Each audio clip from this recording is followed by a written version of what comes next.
بدترین عذاب عربوں پر آیا کھڑا ہے، سروں پر تنا ہوا بدترین۔ مومنوں، مشرک تو پلید ہیں، تو اس برس کے بعد وہ مسجد حرام یعنی خانہ کعبہ کے پاس نہ جانے پائیں، اور اگر تم کو مفلسی کا خوف ہو تو اللہ چاہے گا تو تم کو اپنے فضل سے غنی کر دے گا، بے شک اللہ سب کچھ جانتا ہے، حکمت والا ہے۔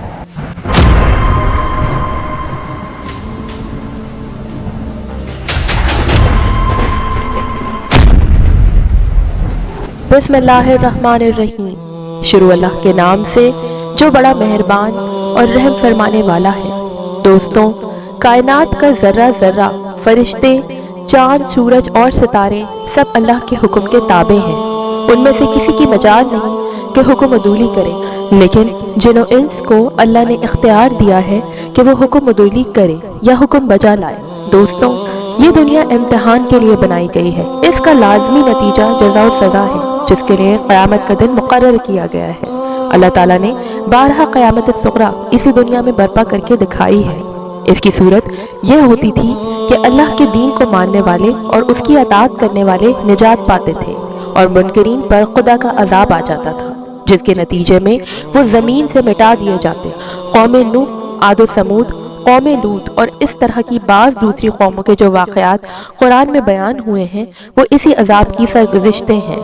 اس وقت پوری دنیا کے مسلمان، خاص طور پر مسلمان حکمران، بے حیائی، دنیاوی عیش و عشرت اور اس کی رنگینیوں میں یوں گرفتار ہو گئے ہیں کہ وہ اللہ کی تعلیمات اور اسلامی اصولوں کا انحراف کرتے نظر آ رہے ہیں۔ دوستوں، اگر ہم پر نبی کریم صلی اللہ علیہ وآلہ وسلم کی دعا نہ ہوتی تو پتہ نہیں کتنی بار ہم پر عذاب نازل ہو چکا ہوتا اور تمام کے تمام مسلمان صفائے ہستی سے مٹ چکے ہوتے۔ اللہ کی جانب سے دی گئی اس ڈھیل کو ہم مسلمان بہت ہی غلط طریقے سے استعمال کر رہے ہیں اور اپنے یوم حساب کو بالکل ہی بھول چکے ہیں۔ دوستوں، آج کی اس ویڈیو میں ہم یہ بات کریں گے کہ اس سرزمین کی جو کہ اسلام کا مسکن کہلاتی ہے، جہاں سے اسلام ساری دنیا میں پھیلا، وہ پاک زمین جو ہمارے پیارے نبی صلی اللہ علیہ وآلہ وسلم کا مسکن تھی اور مسلمانوں کے لیے انتہائی اہم، اس سرزمین پر کس طرح سے اسلامی اقدار اور روایات کی دھجیاں بکھیری جا رہی ہیں، کیسے وہاں کے حکمران اللہ کی تعلیمات کا انحراف کر کے اللہ کے غیظ و غضب کو دعوت دے رہے ہیں، اور قیامت کی اہم اور بڑی نشانیاں اس خطے سے رونما ہو رہی ہیں۔ ان سب باتوں کو تفصیل سے بیان کریں گے، اس کے لیے ہماری ویڈیو کو آخر تک ضرور دیکھیے گا۔ دوستوں، آج عرب معاشرہ مغربی تہذیب اور بے حیائی کی طرف گامزن ہے۔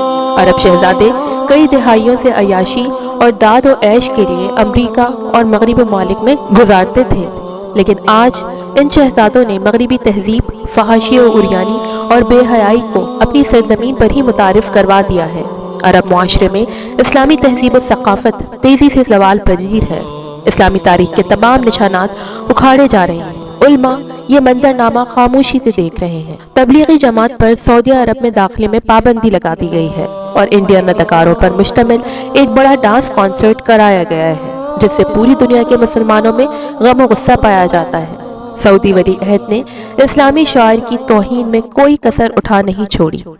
5000 برس قبل دنیا کی طاقتور ترین قوم سمود جس جگہ آباد تھی، وہ قوم جنہوں نے پہاڑ کو کھود کر گھر بنائے تھے، ان کے بنائے ہوئے یہ گھر اب بھی ہجر میں موجود ہیں، جسے دنیا کی مغرور ترین اور بدبخت قوم مانا جاتا ہے، جس نے اللہ اور اس کے رسول صلی اللہ علیہ وآلہ وسلم کی صریح خلاف ورزی کی اور اللہ کے سخت ترین عذاب کا شکار ہوئے۔ وہ جگہ مدائن صالح کے نام سے جانی جاتی ہے۔ دوستوں، ہمارے آج کے ظالم اور دین سے کوسوں دور حکمران جو کہ اسلام کے ٹھیکیدار بنتے ہیں، انہوں نے اس عبرت کدے کو دنیا کے سب سے بڑے موسیقی کانسرٹ کے لیے منتخب کیا ہے۔ دوستوں، وہ جگہ جہاں غزوہ تبوک کے سفر میں سرور کونین علیہ الصلوۃ والسلام کا جب اپنے صحابہ کرام رضی اللہ تعالیٰ عنہ کے ساتھ گزر ہوا تو آپ صلی اللہ علیہ وآلہ وسلم نے انہیں تیزی سے گزر جانے کا حکم دیا اور فرمایا کہ عذاب شدگان کی بستی سے روتے ہوئے گزرا کرو، رونا نہ آئے تو رونے والی صورت بناؤ۔ آپ صلی اللہ علیہ وآلہ وسلم نے خود بھی اپنی اونٹنی کو دوڑایا تھا اور فرمایا تھا کہ ان کے گھروں میں داخل مت ہو جاؤ، کہیں تم بھی عذاب کا شکار نہ بن جاؤ۔ اب تصور کریں کہ سعودی ولی عہد شہزادہ محمد بن سلمان نے اس عبرت کدے کو دنیا کے سب سے بڑے موسیقی کانسرٹ کے لیے منتخب کیا ہے۔ جمعے کے مبارک روز مدائن صالح کے کھنڈرات کے قریب دنیا کے معروف گلوکاروں نے اپنے فن کا مظاہرہ کیا۔ قرآن و حدیث کے ساتھ اس سنگین مذاق سے نہ صرف دینی حلقے سخت اضطراب کا شکار ہیں بلکہ عام سعودی باشندے بھی اسے عذاب الہی کو دعوت قرار دے رہے ہیں۔ قرآن کریم نے اس مقام سے عبرت حاصل کرنے کی ہدایت کی ہے اور اس کی ہدایت کے برعکس موسیقی کا پروگرام کرنا بڑی ڈھٹائی ہے۔ دوستو، بے حیائی کو سر عام فروغ دیا جا رہا ہے۔ مکہ اور مدینہ کو ٹورسٹ سٹی بنایا جا رہا ہے۔ دنیا کے بڑے جوا خانے ہوں یا ہارس رائڈنگ کلب، ان کے مالک اور پارٹنرشپ ہیں۔ ہندو مندر کھولے جا رہے ہیں۔ جس سرزمین میں اللہ تعالیٰ نے کئی پیغمبر بھیج کر بتوں کی پوجا رکوائی تھی، آج دوبارہ وہی بتوں کی پوجا شروع کروائی جا رہی ہے اور اسے ٹورزم کو بڑھانے کا نام دیا گیا ہے۔ مندر کی افتتاح کے دن ہی دبئی میں ایسی طوفانی بارش ہوئی کہ سیلاب ہی آ گیا۔ یہ سب اللہ کی طرف سے اشارہ تھا کہ اب بھی سنبھل جاؤ، ورنہ جو کچھ تم کر رہے ہو اس کا انجام بہت ہی خوفناک ہوگا۔ بر صغیر افریقہ اور عربوں کے علاوہ پوری دنیا میں بسنے والے مسلمان عملی اعتبار سے ان جاہل عربوں سے بدرجہ بہتر مسلمان ہیں۔ عربوں کی اکثریت کھانے پینے میں حلال و حرام کے تصور سے عاری نظر آتے ہیں۔ ان کے نزدیک غیر ذبیح پر بسم اللہ پڑھ کر کھا لینا جائز ہے۔ غیر مسلم عرب مسلمان ان چیزوں میں بہت احتیاط برتتے ہیں۔ آج بر صغیر، پاک و ہند، افریقہ، یورپ اور امریکہ میں اسلام تیزی سے پھیل رہا ہے، لیکن عرب ممالک میں اسلامی تشخص کو مجروح کر دیا گیا ہے۔ محمد بن سلمان نے چند ہفتے پہلے پوری دنیا سے اداکاروں اور میوزک سے وابستہ طائفے بلائے، جس میں یورپ اور امریکہ کے ویڈیوز بنانے والے اداکار، ڈانسرز اور اسلام کے خلاف فلمیں بنانے والے ہدایت کار شامل تھے۔ کانسرٹ منعقد کیے گئے، جام لٹائے گئے، پاک سرزمین کو نجس اور پلید لوگوں سے آلودہ کیا گیا۔ مکہ اور مدینے کے کئی مقامات پر شراب کی بار کھولی گئی ہیں، جوئے خانے کھولے گئے ہیں۔ جس شہر کو اللہ رب العزت نے امن کا شہر قرار دیا ہے، وہاں ایسے شیطانی پروگراموں کی کھلی اجازت اس سرزمین کی توہین ہے۔ ہیلووین مغربی ممالک میں منایا جانے والا ایک شیطانی جشن ہے جو 31 اکتوبر کی رات کو ہر سال منایا جاتا ہے۔ شیطان پرستوں کے مطابق اس رات دو دنیاؤں کے درمیان حائل دروازے کھولے جاتے ہیں اور خدا مردوں کی روحوں، جنوں اور شیطانوں کے ہمراہ زمین پر آتا ہے۔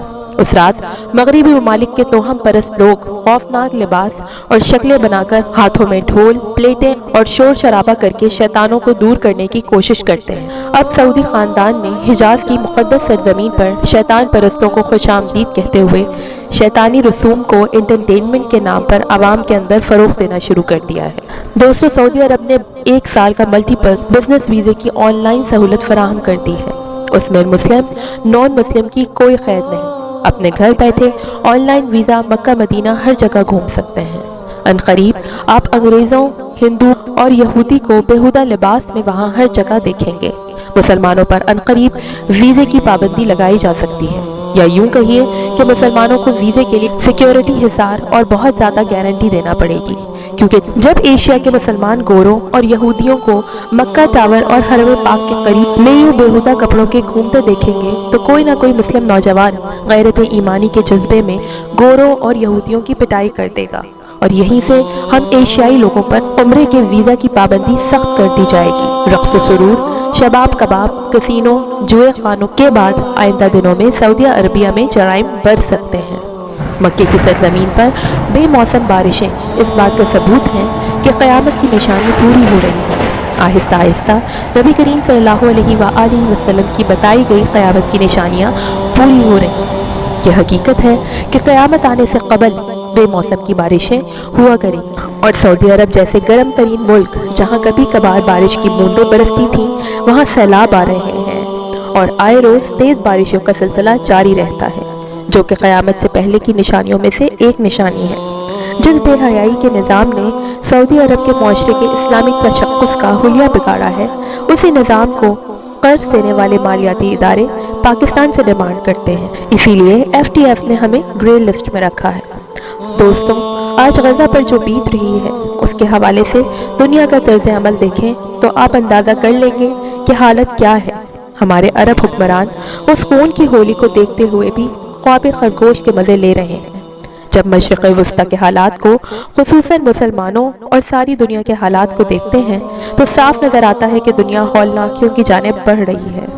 آنے والے اتوار بڑے پرفتن نظر آتے ہیں۔ اور اس کے متعلق بھی سرکار دو عالم صلی اللہ علیہ وآلہ وسلم نے فرمایا تھا کہ میری امت پر ایک ایسا دور آئے گا جس میں فتنے ایسی تیزی سے آئیں گے جیسے تسبیح ٹوٹ جانے سے تسبیح کے دانے تیزی سے زمین کی طرف آتے ہیں۔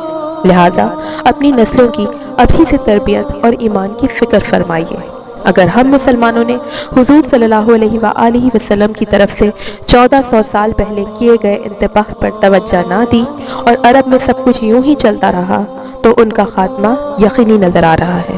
ہم مسلمانوں کے سب مسالک اس پر ایمان رکھتے ہیں کہ دنیا فانی ہے اور اللہ کے فرمان مبارک کے مطابق اسے فنا ہونا ہے کہ اللہ ہی کی ذات بابرکت باقی رہے گی۔ تاہم اس وقت سے پہلے جو ہونا ہے وہ بھی بتا دیا گیا تھا اور مسلمانوں کو آگاہ کیا گیا ہے کہ اگر وہ اپنے اعمال خراب کریں گے تو ان کو مصائب کا بھی سامنا ہوگا۔ احادیث اور بزرگوں کی طرف سے تشریح اور وضاحت سے یہ بھی ہم جانتے ہیں کہ مسلمانوں کی اپنی بے رحمی کی وجہ سے وہ مصائب سے دوچار ہوں گے اور یوں دنیا میں بھی ذلیل و رسوا ہوں گے اور قیامت میں بھی ان کا ٹھکانہ جہنم ہوگا۔